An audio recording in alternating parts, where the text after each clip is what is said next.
It is a very uh, unique opportunity, I think, for me to meet you again in Bombay when you are all leaving this country, and this kind of a special type of a puja that we are having today. This is the puja done to the sun and is called as Makar Sankranti. Makar is the tropic of Capricorn. Capricorn is Makar. So now the sun is moving from the tropic of Capricorn towards the tropic of Cancer.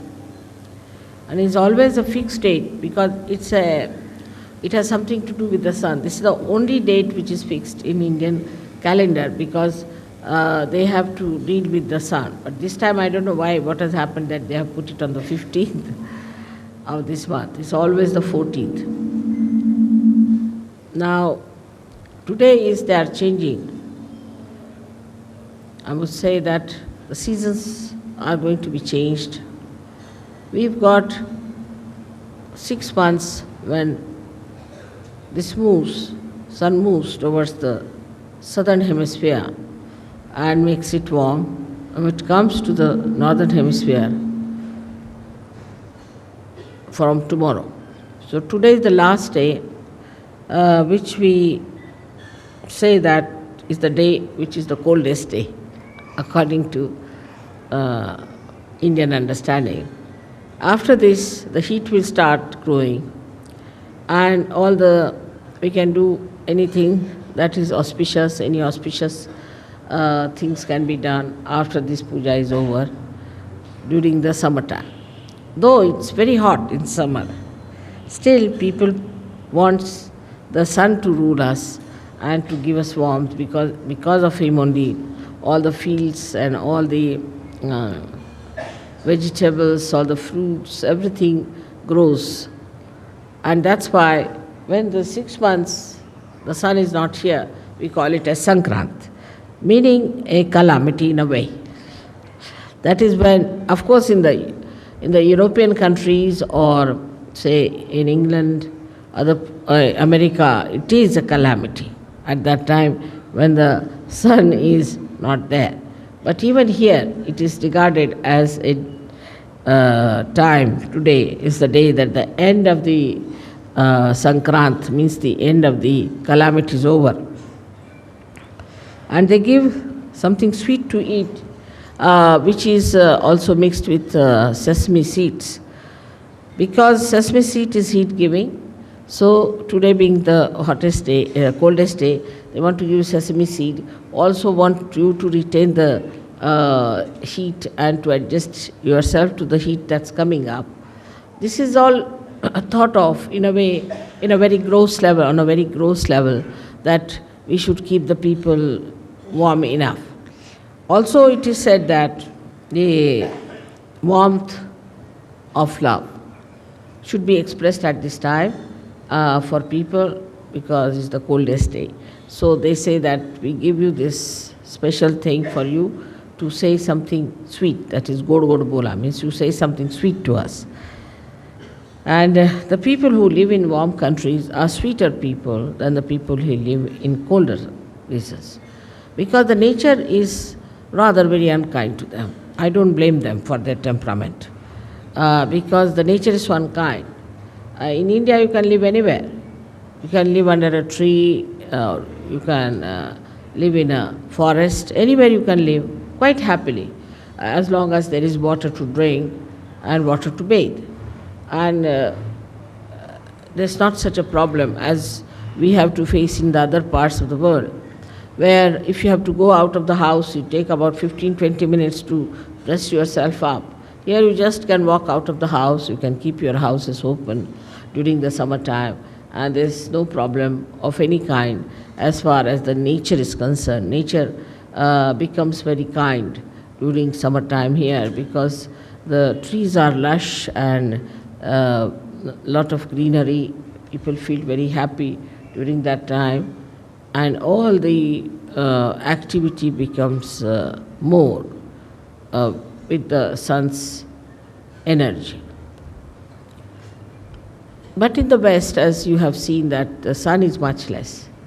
Because of that, people keep more to their houses, to artificial heating or other heatings, and the doors are closed, the hearts are closed, and it's difficult for them to communicate with other people. As you go down south more, in your countries also, you'll find people are warmer, simpler, very hospitable. With the sun, you get the heart, which is very open heart and a kind of a inviting heart. Now, if you see on the SahajaYoga style, the sun line is the right side and the moon is the left side. On the moon line, one can desire but cannot act. Apart from that, on the moon line, if you go too far, it can be destructive.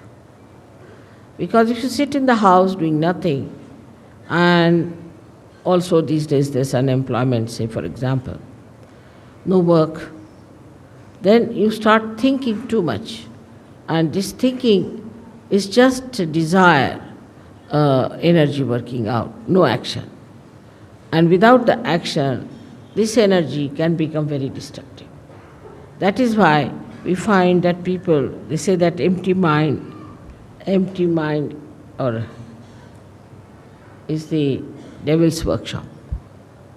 Where people do not act, when the action doesn't take place, then it can be quite destructive. लावून द्या पंखा थोडासा आणखी वाढवून द्या हां आणखीन वाढवून द्या हा वाढवा थोडासा वाढवून द्या बस हां. So the whole situation is different in a country which is warm and a country which is not warm. But in a country where it is very warm also, like Africa, there are complications due to too much of heat. Like we have the topic of, the equator passing through, and it heats up that area so much that it becomes full of jungles, very high trees and tall trees, and the whole place is covered with foliage so much that there's no possibility for any sunshine to penetrate through. And it's quite dark, it's full of darkness. So that extreme also comes in the same category as the extreme of the cold season.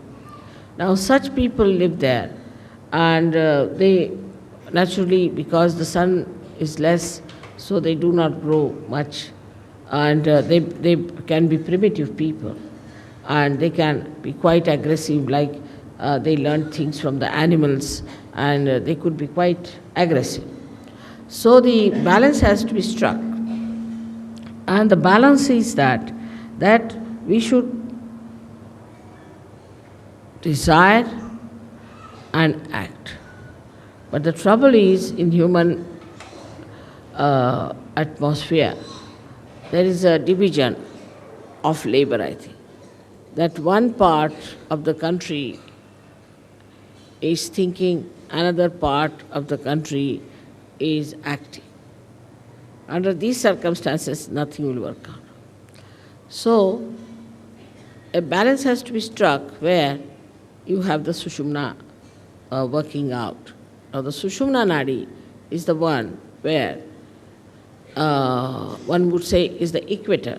Is not equator, but is the axis of the Mother Earth. The axis of the Mother Earth is the Sushumna, and that has to act. And when it comes to that axis, it is the one that balances. Actually, there is nothing like a big pole inside the Mother Earth, which we can call it as an axis. There's nothing that is material inside the Mother Earth that we can call it as an axis, but it is the energy force which acts in such a manner that the earth moves with such tremendous speed. When the cosmos is all spread out so much, it not only moves, but it creates day and night for us, so that daytime we can work and nighttime we can sleep to give us a balance. Only also it moves in such a manner around the sun that half of the countries get the sun during the summertime and half of them get it during the winter time. That's the axis that acts and works out everything.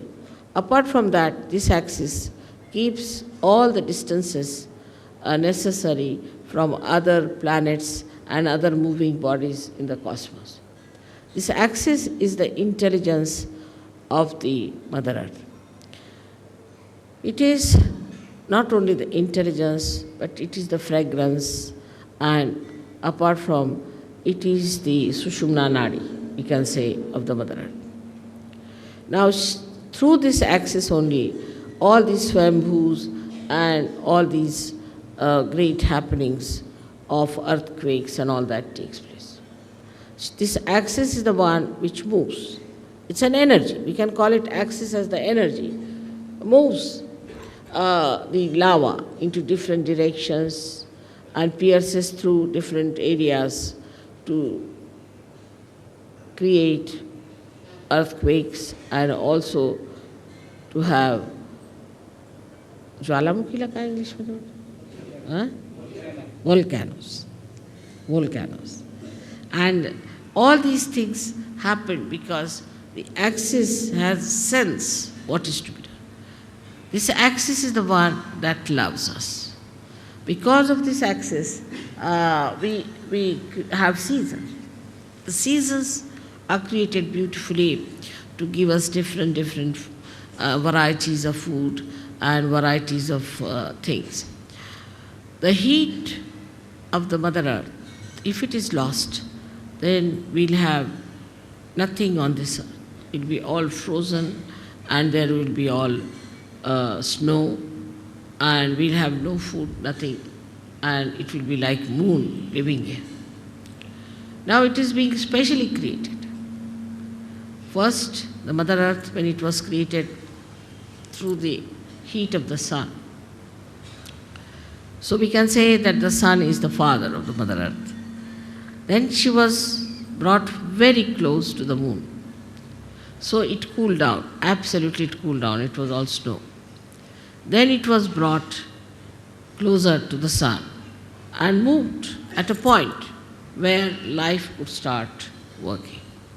And that's how the whole thing was organized beautifully to make life grow in that area. When the life started growing, gradually we know that how the carbon was formed. Now the carbon is formed by the same axis because there's heat in the axis, the energy of heat that converts the plants into carbon. Now this carbon is later on forms the basis for, you can say, for the production of carbohydrates, you can say, or all organic matter.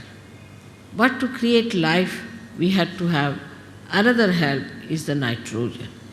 And this nitrogen was also, you'll be surprised to know, that was created by the same axis, by its movement. And when it created this nitrogen, the nitrogen gave us the amino acids. And when the amino acids were created within us, then we started our lives from amoeba and all that. Of course, this was done in the ocean, because in the ocean, with the movement, nitrogen was created and life was created, and then through the ocean it's emitted out, and that's how we have amino acids.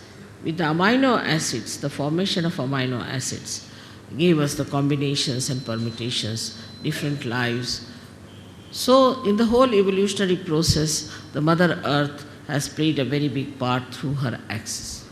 In the same way, in human beings, the axis is the most important. That's the main principle of life we have got, is our axis. We have to stand on our axis. Those who do not stand on their axis, stand more towards the left or towards the right, are capable of complete destruction. Because either they will be destroyed by too much of right side or too much of left side. So our axis has to be properly dealt with. Now those people who do not have a proper axis can have problems of different chakras, of different kind of quality in a person. A person who stretches his axis too much, puts back his head like this, is a person who is very right-sided and creates problem with his ego. And the one who absolutely bends down, like a slavish person, also is a person who goes towards his destructiveness. Now there's a big problem between these two types of people, one trying to dominate another, and when they start dominating another person, they actually destroy themselves as well as destroy the ones whom they are dominating. For example, now, we have seen that we had Britishers who came here and ruled us. We have seen the French went and ruled some other people. Then there are Portuguese who went and ruled some other people. But everything that they did to dominate and all that has double reactions. First of all, by their domination, say, Indians became very slavish. Indians become, even today, they are extremely slavish and they do not have that independent axis as they should have. Extremely slavish people they are. Especially I see in the West, I'm surprised when the Indians go from here. I find they are so very slavish. They try to sort of do all kinds of slavish acts to please the white-skinned people. The white skin became sort of a very adorable stuff in it. That added to the ego of the whites. Added to the ego of the whites, and today you see what's happening is all that ego is destroying them. They are on the verge of destruction because of their ego. So it is so unnatural and it is so superficial. One has to understand that what is the best within a human being is his axis. And everybody has an axis, and one must respect the axis of every person. In SahajaYoga, I don't know you by your faces so much. I know you by your chakras, by your sushumna, what sort of a sushumna you have. If you have a deep sushumna, I know you as a deep person. If you have a superficial sushumna, I know you as a person with a very superficial type of a sushumna. And even if you make up something by sort of being very nice or good, or talking about SahajaYoga, or knowing too much about SahajaYoga, and saying things which will baffle normally anyone, as if you are masters of SahajaYoga, I know how deep you are. So the depth on the axis is more important than anything else. Your axis has to be very deep. Now you will say that, Mother, the axis is the same as it is. So how can it be deep? So in the axis, as you see, is made in human beings, is like a 3.5 coiled paper-like thing. And the inside of it is the Brahmanadi.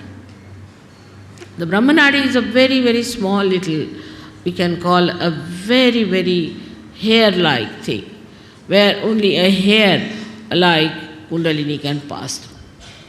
But when the person is deep, this Brahmanadi is bigger, and all the rest of them, which are coiled into each other, are smaller. While the people who are not deep, their outside, what you call the foldings, are bigger than the inside small thing.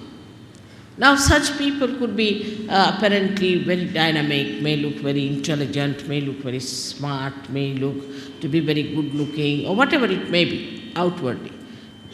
But inwardly they are not deep. Inwardly, if they are deep, their whole attitude is beautiful. They are very joy-giving people. They are very joy-giving. And the more, if you meet a person of another kind, he may look joyous, he may try to give you joy, but the joy won't be really that deep. It would be like a joy killing. So it is important for us to make our axis deeper. And that is where we lack the proper assiduity, the proper effort we have to put in.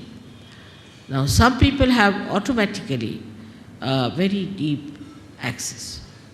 And some people have very, very, what should you say, a very constricted type of the axis.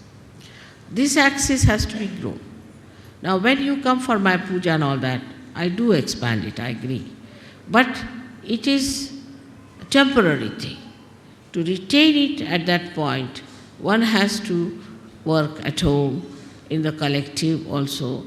One has to work very much at home with meditation. But it should be done seriously. It should not be just a joke, to be frivolous, to be stupid. That's not the way. It should be done very seriously in the meaning that it is a devoted task you have taken. It's a meditative thing. It's a prayer to God. We can call it, it's a puja to God. It's to be done with that reverence. Because reverence is the key of achievement. If you have no reverence about yourself and no reverence of others, then it cannot be done. But first you must have reverence for your own life. What am I doing with my life? Where am I wasting it? Why should I waste it? Why should I be deep? After all, there must be some purpose of my life. Am I serving my purpose? Am I doing that? All these things, if they pop into your head, then you will understand it's very easy to fight out your ego. Because normally on small things people fight. I have seen that in SahajaYoga also, people fight on things like, it's so useless, absolutely useless. To me, it sounds stupid to even mention the way people fight over small things and quarrel.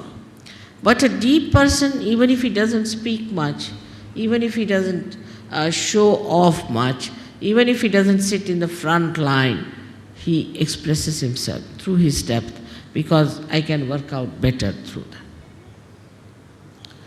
So to develop this, one must meditate. Important thing is to meditate. Every day, every day, every day. You may not eat your food one day, you may not sleep one day, you may not go to your office one day, you may not do anything that you are doing every day, but you must meditate every day. That's an important point to develop the central constricted part into a bigger area. Now, when that happens, that you start developing it, the first thing you will notice about yourself, that you do not care for any comfort. You're not bothered about any material thing. Whatever it is, you are above it. You just don't bother your head. Let it be. You just don't want to put your neck into a thing where you do not belong. You just get out of it and you think that, oh God, this is too much for me. I just don't care for it. So your whole attention now moves inward.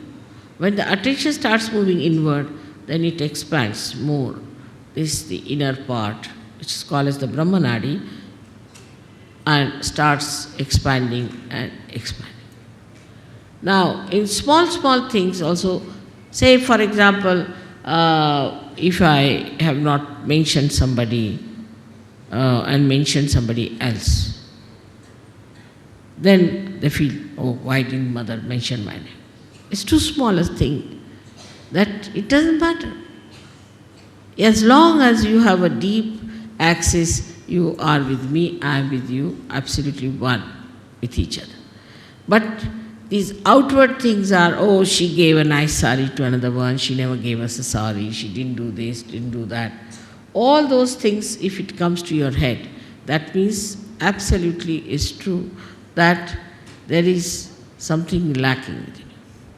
Or if you try to complain, oh, I went there, I had to go by a bus and I had to stand on this thing, that shows that you are not comforted. This widening comforts you. That's the comforting thing. And that really makes you feel so comfortable in any circumstance, in any position, in any lifestyle. And you do not want to have any other comfort. And this one has to develop through meditative effort. Secondly is, we have to know that SahajaYoga as it is today is a collective happening. I find, especially among Indian men, they never do any work with their hands, which is a wrong thing. Because they don't use their hands at all, their collectivity is poor, very poor. Indians have the worst collectivity. If you have an ashram, I don't know why should we build an ashram, nobody is going to stay there. They want to have their own houses, their own families, their own children. They are the worst of all for collectivity. The reason is Indian men never do any work with their hands. They cannot nail one nail. There are many like that. Leave alone repairing anything. They will stand with their hands on their hips and would just tell work to other people. See, there's a Marathi saying, very interesting, untavarun sheळ्या हाकणे. That is to sit on a camel and to drive the goats. So that is very typical of Indian men. They cannot repair anything, they cannot do anything now. If supposing somebody is spreading something, they'll just stand like this, watch. They'll never put their hands to it. So for every Sahajayogi, it is important what we call as Sramadan. They have to do some Sramadan. Sramadan means the giving of some labor. And that is what we lack. That even if it comes to that, you better clean your house. You better clean outside of your house. Try to put some garden around your house. Try to paint your house. Do some sort of a work with your hand, which even if you don't have anything, you can even brush your hair or something like that. Whatever you think is the easiest you can start with, because I don't think people even do that. Even they don't shave themselves, they get a person to shave them. I mean, absolutely lazy lumps as that. Now, but on the contrary, we see in the West, people use their hands. Because of that, you see, because they can use their hands, they are very collective. So they score a point on being collective. While the Indians score a point because they are Indians and they have a heritage and they know what is Kundalini, they know about Ganesha, they know everything. So they score a point this side. So it's the left side is the desire, the right side is the action. Again we come back to the same position where we have an imbalance. That the action takes place in the West and here is only thinking, all right, we'll do this, planning. Everything in the planning pot. Nothing works out, you go on planning, planning, planning. Now we are building one single ashram in Delhi for the last, I think, 10 years. It is like Taj Mahal, I tell you.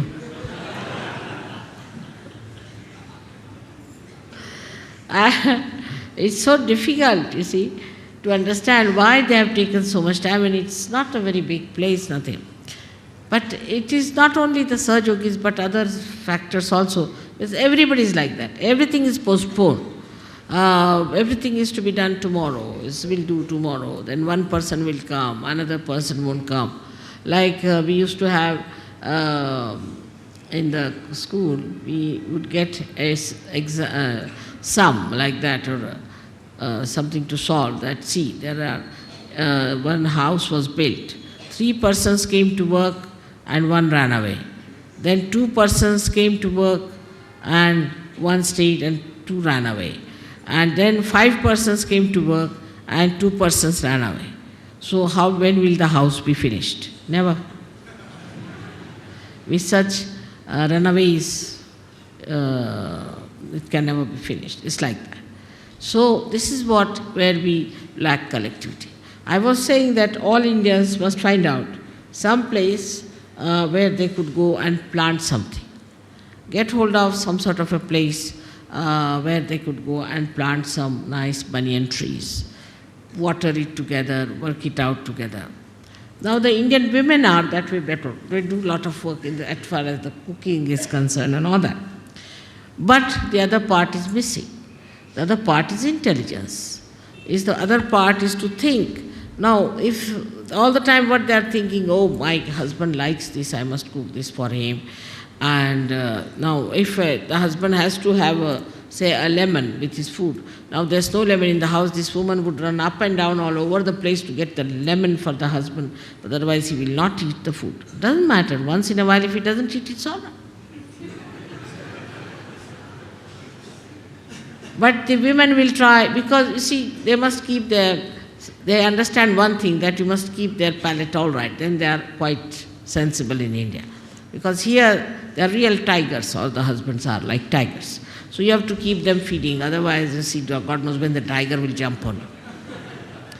The other way around, in England or America, I have seen, the husbands are just like goats and the women are like tigers.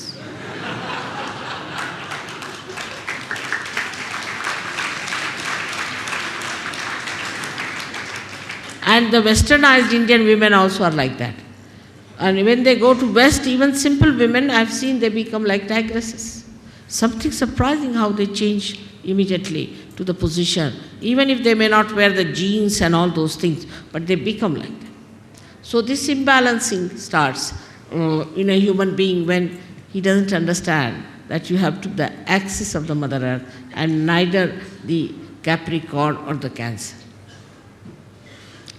This balance comes through our depth, and that depth has to be improved. Not through just by talking about it, by talking about SahajaYoga, but actually seriously doing meditation. Actually seriously doing meditation. Secondly, we must do some collective work.